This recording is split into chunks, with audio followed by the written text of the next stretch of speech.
Hey guys, welcome to video number 2 on how to add Trustifier code on WordPress. I've shown you how to add it on Shopify. What about WordPress? For those who will be using WordPress, it's pretty much straightforward and nothing difficult, depending on the theme you're using. But the fastest way to go about it, and in order to ensure that you don't encounter any issue about breaking your website or something like that, is to go to plugins, okay, and add new plugins, and you look for header footer code manager. Okay, you can see this here. Just go to your plugin, add new, and it could be anyone. Just say header code, something like this. Okay, it doesn't matter. There are say code snippets, no, not Elementor. Okay, so I'm for the sake of this video, I'll be using header footer code manager. So if you have other one that you are what do you call it, you are comfortable with, you can use it. Maybe something like this or this one, depending on what it doesn't matter as long as it will inject the code into your website. Then that's all we need right there. So you'll find it in your once you install and activate, you find it in your plugins, and mine is here.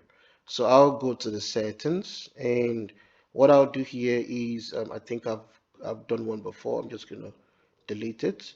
So what I'm gonna do is it says add new snippet. All right. So I will give it a name. So what is the name? Let's just call it Trustifier. Okay. So that I know where I'm sorry, Trustifier. So I know where it's coming from. So what kind of code is it? It's a JS, so you select JavaScript. Site display, if you want on specific pages. I'm just going to say site wide. All right, and where do you want it on the location? You select the header, not the footer, just the header. Device display, show on all devices. Status, leave it active, and this is where you paste the code.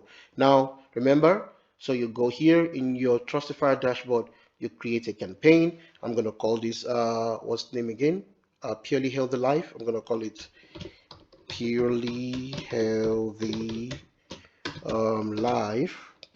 Let's call it this. And the domain, I'm just going to copy the domain here. Remember, no HTTPS is needed, just the domain without any HTTPS or anything like that, like this. No backslash, nothing, just this way. And if you want to include the subdomains, maybe you want to add subdomains later, you can include it. If not, just it's fine. And create. All right, so the code again, copy that code, go in here and paste, and then save. All right, wait for it, saved. Then come back here and go to campaigns. You should see it there. You see? All right, so it's pretty straightforward. So we've covered for WordPress and for Shopify. If you have any other kind of site, maybe Magento, let me see, Magento, OpenCart, sites like Wix, and other guys like and other sites like that. It's pretty much the same thing. Just get the code into the header section, install it there, and then you've created a campaign. Now everything you'll be doing will be on the campaign. All right, you'll be creating your notifications under the campaign you've created for the site. So whatever you want to do, you do it for the site. So next video, we will cover basic functionalities of Trustifier and how you can navigate around. Thank you.